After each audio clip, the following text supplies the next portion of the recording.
একটা জিনিস প্রায়শই দেখা যায় যে ফ্রেশারদের জব সার্কুলার রিকোয়ারমেন্ট সেকশন অনেক কিছু চাওয়া হয় এবং ক্ষেত্র বিশেষে 1 থেকে 1.5 বছর একটা এক্সপিরিয়েন্স চাওয়া হয়।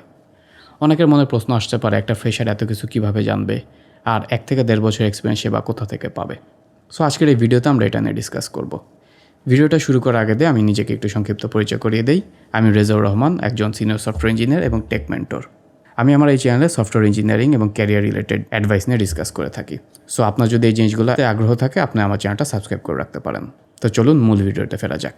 একটা ফ্রেশারের জব সার্কুলার রিকোয়ারমেন্টে কেন এত কিছু চাওয়া হয় বা কেন 1 থেকে 1.5 বছর এক্সপিরিয়েন্স চাওয়া হয়, এই জিনিসটা নিয়ে ডিটেইলে ডিপ ডাইভ করার আগে দিয়ে আসুন একটা সিনারিও ডিসকাস করি। ধরুন বর্তমানে আমি যে টিমে রয়েছি সেখানে একজন ফ্রেশার হায়ার করা লাগবে। সো হায়ারিং টিম একজন ফ্রেশার আমাকে হায়ার করে দিল। এখন ফ্রেশার হায়ার করার পর দিয়ে প্রথম যে কাজটা আমার করা লাগে সেটা হচ্ছে তাকে 1 থেকে 1.5 মাসে একটা ট্রেনিং দেওয়া লাগে। এই ট্রেনিং পিরিয়ডে তাকে আমার প্রজেক্টে যে টেকনোলজি স্ট্যাক আছে সেটাতে একটা ব্রিফ ওভারভিউ করা লাগে এবং আমার প্রজেক্টে যেই বিজনেস ডোমেইন আছে বা যে লজিক ফ্লো আছে সেটা আমার এক্সপ্লেন করা লাগে। এর থেকে বেশি কিন্তু এই 1 থেকে 1.5 মাসের মধ্যে এক্সপ্লেন করা যায় না। এই ট্রেনিংটা কিন্তু খুব শর্ট একটা ট্রেনিং থাকে। এখন এই ট্রেনিং দিতে যে আমি যদি দেখি যাকে হায়ার করা হয়েছে তার অনেক কিছুতে ল্যাকিংস আছে, যেমন অবজেক্ট ওরিয়েন্টেড প্রোগ্রামিংয়ে তার কনসেপ্ট জিরো, ডাটাবেস রিলেটেড ব্যাপারেও তার খুব একটা নলেজ নেই, ওভারঅল ল্যাঙ্গুয়েজ বা ফ্রেমওয়ার্কেও তার দেখবেন নলেজ খুবই কম। সো এরকম যদি দেখা যায় তাহলে তাকে কি আমি 1 থেকে 1.5 মাসের মধ্যে রেডি করতে পারবো আমার প্রজেক্টের জন্য? উত্তর হচ্ছে না। তাকে রেডি করতে গেলে আমার অনেক লম্বা একটা সময় ব্যয় করা লাগবে। তবে অধিকাংশ ক্ষেত্রে এই জিনিসটা সম্ভব হয়ে থাকে না। অধিকাংশ টিমের রিকোয়ারমেন্ট এমন থাকে যে একটা ইঞ্জিনিয়ারকে 1 থেকে 2 মাসের মধ্যেই প্রজেক্টটা অনবোর্ড করা লাগে।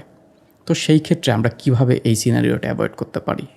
এই সিনারিওটা অ্যাভয়েড করার জন্য আমাদের আসলে অ্যাবসোলুট ফ্রেশার যে এই টাইপের কোনো ক্যান্ডিডেট হায়ার করা যাবে না।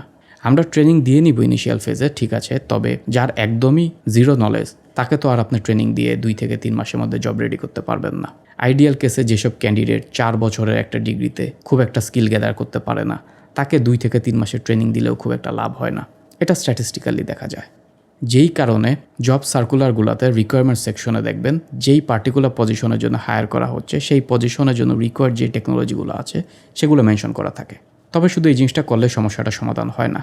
অনেক ক্ষেত্রে দেখা যায় অনেক ক্যান্ডিডেট আছে যারা ওইসব টেকনোলজিতে বা ওইসব ল্যাঙ্গুয়েজ বা রিকোয়ারমেন্টে 1-2টা টিউটোরিয়াল দেখেছে, হালকা পাতলা কোনো মতে প্র্যাকটিস করেছে, তারও অ্যাপ্লাই করে ফেলে এবং ইন্টারভিউ নিতে যে দেখা যায় যে তাদের ওইসব ব্যাপারে খুব একটা নলেজ নেই। তবে এই জিনিসটা দেখতে দেখতে ততক্ষণে অনেক লম্বা একটা সময় ব্যয় করা হয়ে যায় ওই ক্যান্ডিডেটের পিছনে।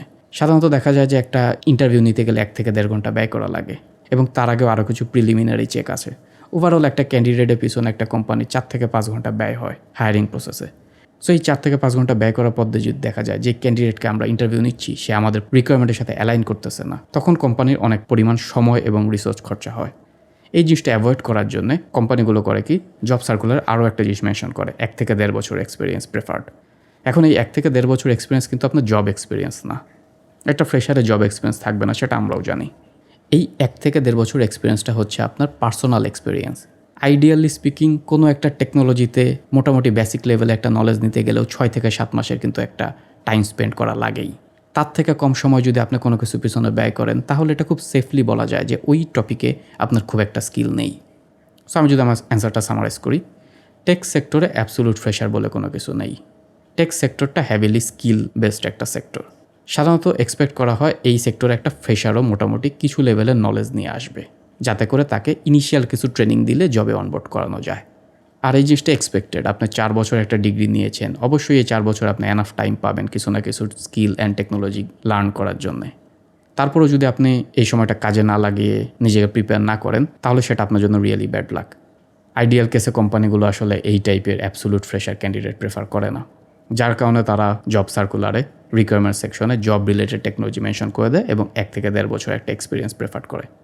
তবে আপনি যদি এমন কোনো ক্যান্ডিডেট হয়ে থাকেন যে ইউনিভার্সিটির সময়টাকে মোটামুটি ভালোভাবেই কাজে লাগিয়েছেন, টুকটাক প্রজেক্ট করেছেন, টিউটোরিয়াল দেখেছেন এবং আপনার মোটামুটি একটা কনফিডেন্স আছে যে আপনি যেই রোলটাতে অ্যাপ্লাই করতেছেন সেটা রিলেটেড টেকনোলজিতে আপনার মোটামুটি বেসিকটা অন্তত ভালো, তাহলে আপনি কিন্তু এসব সার্কুলার অ্যাপ্লাই করতে পারেন। আর আপনার যদি কনফিডেন্স একটু কম থাকে তাহলে আপনি ওইসব সার্কুলার অ্যাপ্লাই করতে পারেন যেগুলো ট্রেনিং পজিশনের জন্য নেওয়া বা ইন্টার্ন পজিশনের জন্য নেওয়া। ওইসব জায়গায় দেখবেন মেনশন করা থাকে অ্যাবসোলুট ফ্রেশার্স আর এনকারেজ টু অ্যাপ্লাই। সো আপনি ওখানে অ্যাপ্লাই করতে পারেন। সো হোপফুলি আমি আপনাদের কোয়েশ্চেন অ্যান্সার দিতে পেরেছি। এই টাইপে আরও কোনো কোয়েশ্চেন থাকলে আপনারা আমাকে জানাতে পারেন, আমি চেষ্টা করব ভিডিও বানানোর। সো আজকের এই ভিডিওতে এই পর্যন্তই। Have a nice day.